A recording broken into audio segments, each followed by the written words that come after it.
श्री स्वामी समर्थ। तर आज पण आपल्याला 40 प्लेट मेदू वड्याची ऑर्डर होती।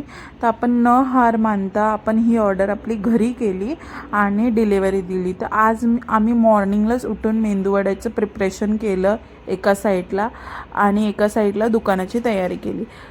इथे मी दुकानासाठी निघाली होती सगळं घेऊन आणि पोचल्यावर मी सेटअप वगैरे लावला, बाकी सगळं आवरलं आणि मग थोडेसे ऑर्डर्स मारून मी दुपारी गेली घरी।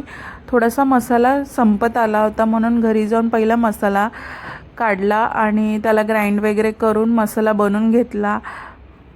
एका साईडला मसाला भाजून घ्यायला ठेवला आणि जेवण वगैरे बाकीची कामं आवरायला घेतली। मुलाला सांगितलं की चहा ठेव आणि ब्रेड टोस्ट कर, तर त्यांनी बघा किती राडे केलेत, पूर्ण किचन खराब करायला लागला। म्हणून मग त्याची मस्तीच चालू होती। मग मी माझी बाकीची कामं आवरली आणि शॉपवर गेली। शॉपवर गेल्यानंतर मी 10 वाजता घरी येते। जर तुम्हाला माझ्या व्हिडिओज आवडत असेल तर प्लीज लाईक शेअर आणि सबस्क्राईब करायला विसरू नका। थँक्यू।